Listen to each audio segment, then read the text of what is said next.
Hey, party people. Have you ever taken a look at your collection and thought, oh, dang, I just designed a bunch of party dresses and I need some, tops and pants and stuff? Or have you ever had a critique from a teacher or a boss or even a colleague and they're like, well, this looks super runway, but I think you need some more like real life day wear, everyday clothes to round out your collection?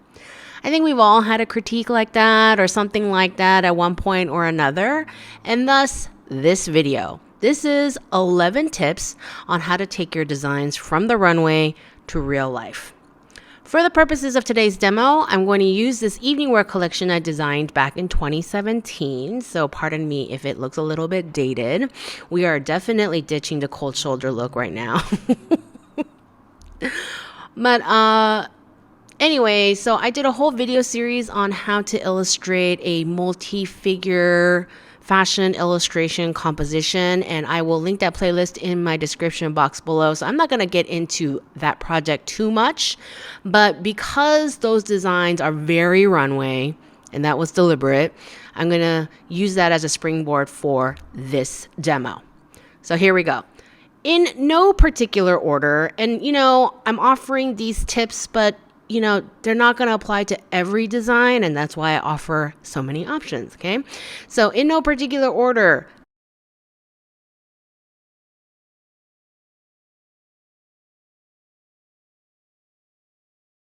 Number 1, shorten the dress.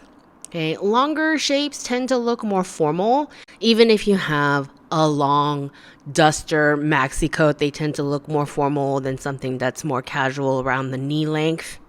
And with skirts, a maxi skirt tends to look a little dressier than like a denim knee skirt, things like that. Number 2, remove the embellishments. Sparkly, shiny things scream evening wear. Typically, kind of depends on how much and what kind, but in general, it will look more wearable and more day wear once you remove the embellishments. Number 3, make the gown into separates. On screen, I am turning the top of the gown into a blouse and adding full-length sleeves and a bit of a peplum and whatnot to make it kind of like a dressy, also could wear it to work sort of blouse.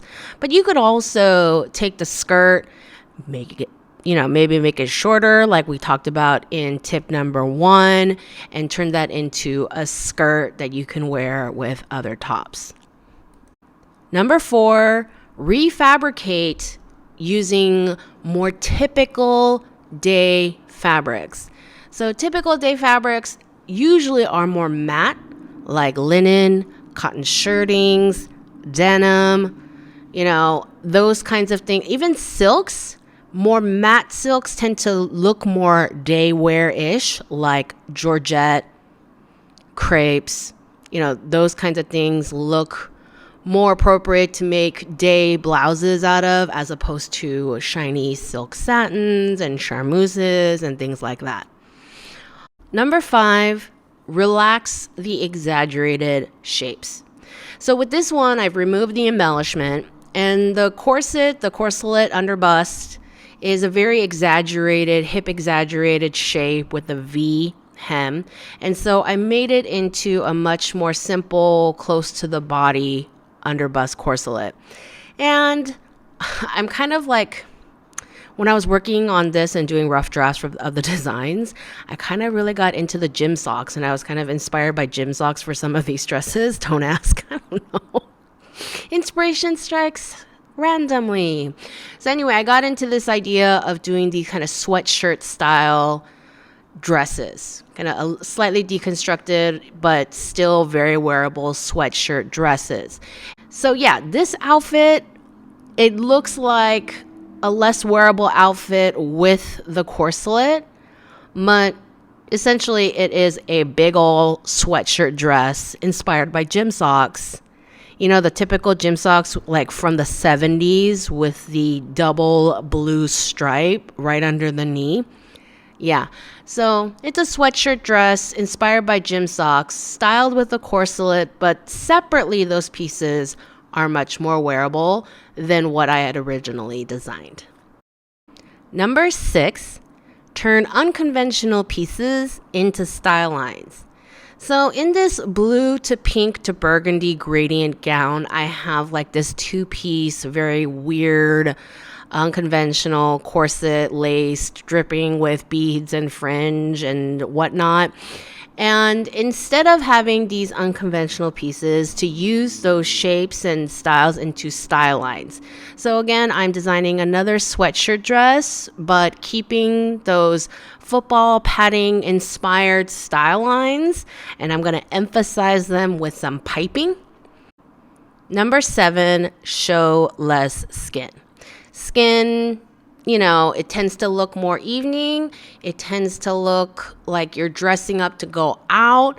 And so if you show less skin, it looks a little bit more casual, a little bit more wearable. So I'm going to essentially take the same dress and just, close up the V a little, put in a little cami underneath, and then make the hemline of the skirt a little bit longer. Number 8, minimize or remove contrasts. So this one, the pink with the green panels with the burgundy piping and the sequins and the lacing, that's a lot of colors. And it's super fun for runway, but I like this dress. And if I made it all pink and remove the fringe, it would be a dress you could wear more than just a red carpet occasion. I'm changing the fringe into like flat crystal pleated panels. So you do see the texture, but it's not, fringe can be harder to wear. It's very dangly, it's very showy, whereas flat panels of texture look less showy, but still show visual interest. Number 9, turn design elements into graphics, prints, digital prints, into trompe-l'oeil effects. Trompe-l'oeil is when there's something printed on a dress that mimics 3D. It's a visual illusion in art and fashion, and it tricks the eye into perceiving a painted detail as a 3-dimensional object. And so you can go full trompe-l'oeil or just turn certain elements into a cool graphic print. I've done that a lot over the years. And yeah, you can kind of create a more whimsical, tongue-in-cheek effect this way. Number 10, play in other clothing categories like swimwear, activewear, lingerie, sportswear. Sportswear people confuse with activewear all the time because the word sport is in there.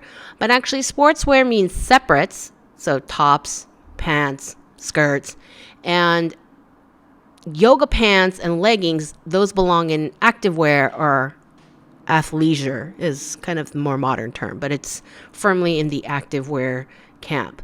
And so even if you're not designing in these categories, if you're trying to break out of a rut, it can be fun and shake your brain up a little bit to move designs into these categories, because a lot of the time, lingerie and activewear and swimwear, they tend to force the designer to simplify because the areas they're designing in are so small. And so if you need an exercise in simplification, trying to design bathing suits can be a good exercise. Last but not least, number 11, pull one element and explore it. So the garment is all about one element instead of many.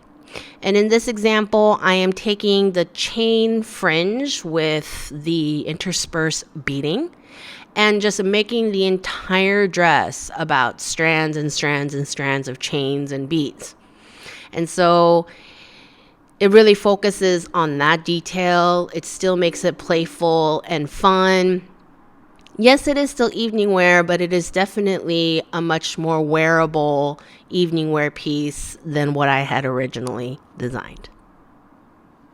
I know these new pieces that I just designed don't work together to create a cohesive collection.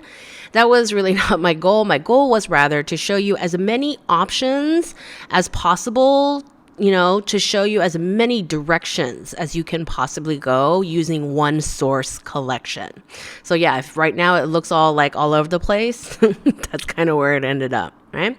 So I hope that these 11 tips will help you the next time you feel like you really need to simplify.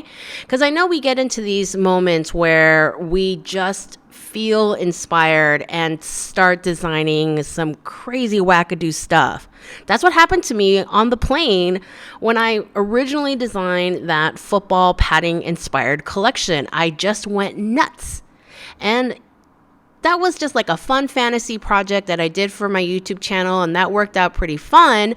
But in real life, working for a boss, working for myself, whatever, trying to make sales, I know that that is not something where I could do just that.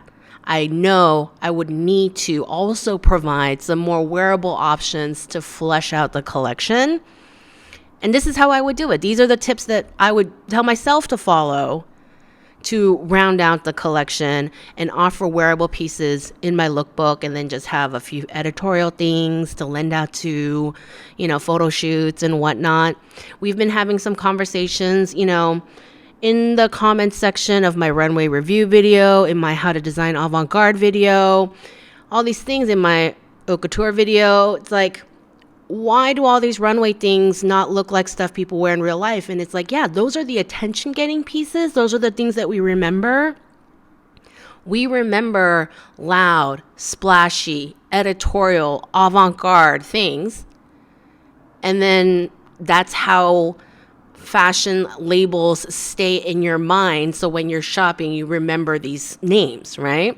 So it's all about being memorable, being current in your brain. And so yeah, designers love to throw those things out there on the runway.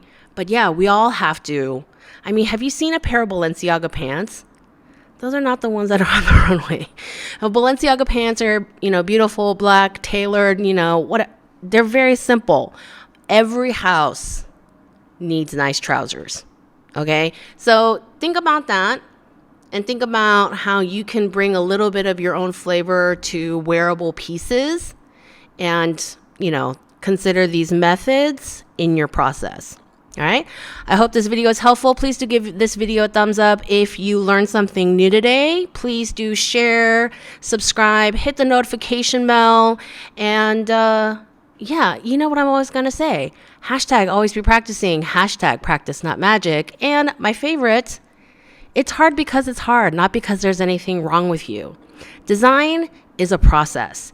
And if you go to design school, you will know that your average student has to take anywhere from 4 to 7 design classes before they can graduate with a BFA.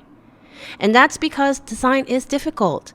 In each of these classes, you have to do 2 to 3 design projects. You keep doing these design projects so you can learn your own process and how existing processes mesh with your own process. And so just know, if you don't nail it in the first couple of projects you do on your own, you are just like everyone else, okay?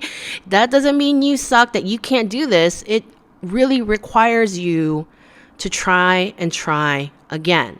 Do you have any idea how many design projects I've done in my life? I have no idea, because I have done so many. And you guys know I'm 367 years old, okay? So it's hard because it's hard, not because there's anything wrong with you. So keep going, keep trying. I'm still making stuff that I occasionally do not like, That's just how it goes. So don't give up, keep practicing, keep putting in the work, and I will see you in the next video.